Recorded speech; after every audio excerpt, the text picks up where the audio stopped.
नमस्कार दोस्तों, मैं चंचल शर्मा एक बार फिर आपका स्वागत करती हूँ अपने YouTube channel true direction academy में। आज का हमारा टॉपिक है एमएसपी। एमएसपी क्या है? Minimum support price. जैसे कि आप लोगों को पता है, इंडिया में आजकल बहुत ज़्यादा किसान आंदोलन कर रहे हैं। ये क्यों कर रहे हैं? इनकी डिमांड है कि हमें एमएसपी प्राइस मिलना चाहिए। एमएसपी फुल फॉर्म मैंने बता चुकी हूँ क्या? Minimum support price. जैसे कि इसको हम थोड़ा समझते हैं वैसे। अच्छा, आप लोग कहीं जाते हो तो आप सबसे पहले क्या देखते हो? किसी भी वस्तु की एमआरपी। एमआरपी क्या है? Maximum retail price. और कोई दुकानदार या कोई शॉपकीपर आपसे बोलता है कि भैया ये 20 रुपए की है, उस पर एमआरपी लिखा है 10 रुपए। तो आप लोग क्या बोलते हो? नहीं भैया, इसका एमआरपी 10 रुपए, तो हम इसको 10 रुपए ही देंगे। सेम उसी तरह किसान चाहते हैं कि जब उनकी फसल कोई खरीदे तो वो उसकी मिनिमम वैल्यू पे करे। यानी मिनिमम वैल्यू क्या है? कि इतनी तो कम से कम करें। वो इससे अधिक पे बेच सकते हैं, बट इतनी तो मिलनी ही चाहिए। अच्छा, इसको हम थोड़ा समझते हैं अब। जैसे मान लो कोई बिजनेसमैन है, अगर वो कोई बिजनेसमैन जो अपनी किसी वस्तु को बेचता है, तो वो क्या चाहता है कि भैया उसे प्रॉफिट हो।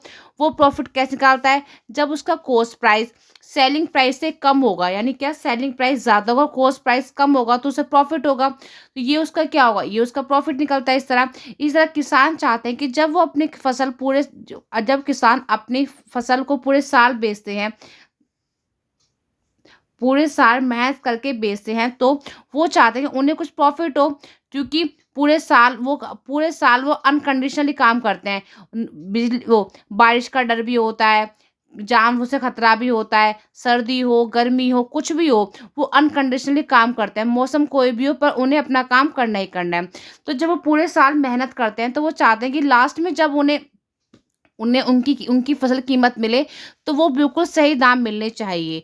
अब जो लोग जॉब करते हैं, तो वो पूरे महीने इंतज़ार करते हैं कि भई हमें हमारे काम की सैलरी मिले, तो अच्छी मिलनी चाहिए। उसी तरह किसान पूरे साल काम करता है, उसके बाद वो अपनी सैलरी की उम्मीद करता है।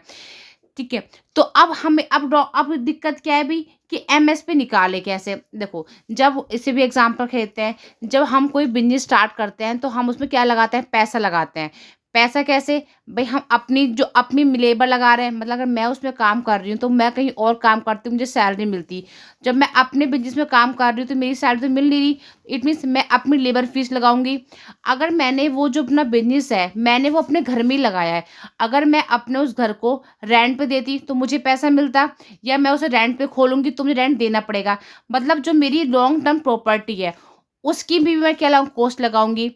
साथ में जो मैंने सामान खरीदा है, मान मान लो मेरा ब्रेड बनाने का काम है, तो ब्रेड बनाने के लिए मैंने गेहूँ खरीदे हैं, फिर मैंने चक्की में आटा पिसवाया है। तो इन सब की कॉस्ट को मिला के जो मेरी कॉस्ट आएगी, वो होती है मेरी कॉस्ट प्राइस। तो इसी तरह किसान चाहते हैं कि जब उन्हें अपनी फसल बेचने का मौका आता है, तो उन्हें मिनिमम वैल्यू मिलनी चाहिए। मिनिमम वैल्यू मतलब क्या है? जितनी उन्होंने कॉस्ट लगाई है, वो और साथ में 50% प्रॉफिट। इसको ही डिमांड है एमएसपी, यानी मिनिमम सपोर्ट प्राइस। अगर मिनिमम सपोर्ट प्राइस की बात करें, तो इसकी ये कोई नया टॉपिक नहीं है। आज ऐसा नहीं है कि लोग इसके बारे में आज ही डिमांड कर रहे हैं, पहली बार नहीं।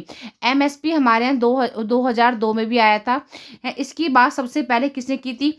अभिजीत सर ने की थी। अभिजीत सेन ने कहा था कि भैया आप किसानों को एमएसपी दो, यानी मिनिमम सपोर्ट प्राइस में फसल दो, जिससे कि उनको कुछ प्रॉफिट बचे। एमएसपी निकालने के भी हमारे 2 तरीके बताए थे उन्होंने, जिसके बारे में हम अगली वीडियो में पढ़ेंगे।